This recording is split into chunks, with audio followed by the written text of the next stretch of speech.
ಇದು ಸರ್ ಸ್ವಲ್ಪ ಹಿಂದ್ರಿ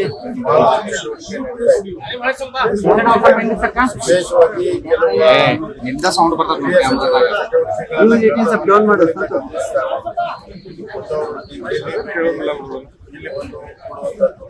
ನೋಡಿದಾಗ ಅವಾಜ್ ಮಾಡ್ಬೇಡ ಎಲ್ಲರಿಗಿಂತ ವಿರೋಧ ಪಕ್ಷಕ್ಕಿಂತ ಹೆಚ್ಚಾಗಿ ಸೌಂಡ್ ಬಂದಿರ್ತದೆ ಹೆಚ್ಚಾಗಿ ಆಡಳಿತ ಪಕ್ಷದ ಮುಖ್ಯಮಂತ್ರಿಗಳ ಆಕಾಂಕ್ಷಿಗಳು ಯಾರಿದ್ದಾರೆ ಅವರೇ ಬಹಳ ಮುಖ್ಯಮಂತ್ರಿನ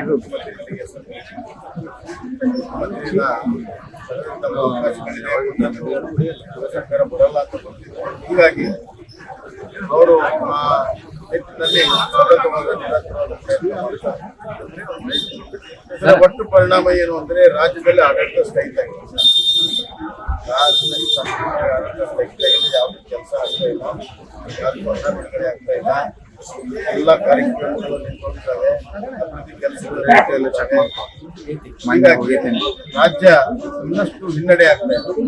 ನೀವು ನೋಡ್ರಿ, ಕಳೆದ 2-3 ತಿಂಗಳಿಂದ ಬರೀ ಹಗರಣಗಳ ಸುರುಮಾಲೆ ಮೂಡ ಇದರಲ್ಲೇನೆ ಕಾಲ ಕಳೆದೋಯ್ತು. ರಾಜ್ಯದ ಆಡಳಿತಕ್ಕೆ ಮುಖ್ಯಮಂತ್ರಿಯಿಂದ ಹಿಡಿದು ಯಾರೂ ಕೂಡ ಗಮನವನ್ನು ಕೊಡಲು ಸಾಧ್ಯ. ಹೀಗಾಗಿ ಕರ್ನಾಟಕದ ದೌರ್ಭಾಗ್ಯ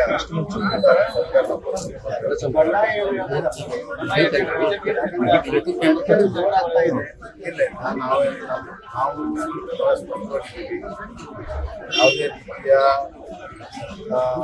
ಸರ್ಕಾರವನ್ನ ಅಗತ್ಯಗೊಳಿಸುವ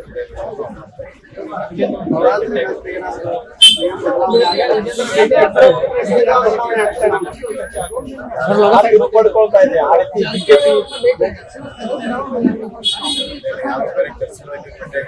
ಅಂದ್ರೆ ನಮ್ಮ ಹೈಕಮಾಂಡ್ ಈ ಸರ್ಕಾರ ತಾತ್ವಿಕವಾಗಿ ಮತ್ತು ಭ್ರಷ್ಟಾಚಾರ ದಸರಾ ಬಳಿಕ ಸಿಎಂ ರಾಜೀನಾಮೆ ವಿಜೇಂದ್ರ ಅವರು ಕೇಂದ್ರ ಹೇಳಿದ್ದಾರೆ. ನನ್ನ ಪ್ರಕಾರ ಸಿಎಂ ಆತ್ಮಸಾಕ್ಷಿ ಮಾತಾಡ್ತಾರೆ ಮತ್ತು ಕೆಲವು ಮಾತುಗಳನ್ನು ನೋಡಿದಾಗ ಮಾನಸಿಕವಾಗಿ ಅವರು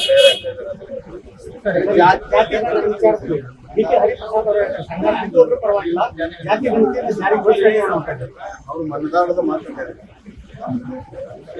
ಅವ್ರಿಗೆ ಜಾತಿ ಗಣತಿ ಬರೋದು ಸರ್ಕಾರ ಅವರೇ ಜಾತಿ ಗಣತಿ ಮೊದಲನೇದಾಗಿ ಜಾತಿ ಗಣತಿ ಏನು ಪ್ರಕ್ರಿಯೆ ಇದೆ, ಅದು ಜಾತಿ ಗಣತಿ ಎಕನಾಮಿಕ್ ಮತ್ತು ಎಜುಕೇಶನ್ ಇವತ್ತು ಸಿಎಂ ಅವ್ರ ಜೊತೆಗೆ ವನ್ಯಜೀವಿ ಮಂಡಳಿಯವರು ಸಭೆ ಮಾಡ್ತಾ ಇದ್ದಾರೆ ಸರ್. ಅಲ್ಲಿ ಯಾವಾಗಲೂ ನಾನಿದ್ದಾಗ ವನ್ಯಜೀವಿ ಮಂಡಳಿ ಮಾಡಿದಾಗ ನಿಸರ್ಗವನ್ನು ಕಾಪಾಡೋದು ಮಾತನ್ನು ನಾನು ಹೇಳಿದ್ದೀನಿ. ಈಗಲೂ ಕೂಡ ಮುಖ್ಯಮಂತ್ರಿಗಳು ಏನು ಕಪ್ಪದ ಒಂದು ಎಕಾಲಜಿಕಲ್ ಇಂಬ್ಯಾಲೆನ್ಸ್ ಆಗಿದೆ ಅದನ್ನು ಗಮನದಲ್ಲಿ ಇಟ್ಕೊಂಡು ಈ ಥರದ ಆ್ಯಕ್ಟಿವಿಟಿಗಳಿಗೆ ಪ್ರೋತ್ಸಾಹ ಕೊಡದೇನೆ ನಿಸರ್ಗ ಈ ಭಾಗದ ಸಂಪೂರ್ಣವಾಗಿ 4 ಜಿಲ್ಲೆಯ ಹಿತದೃಷ್ಟಿಯಿಂದ ಅವ್ರು ತೀರ್ಮಾನ ಮಾಡಬೇಕಂತ ನಾನು ಬಯಸ್ತೇನೆ.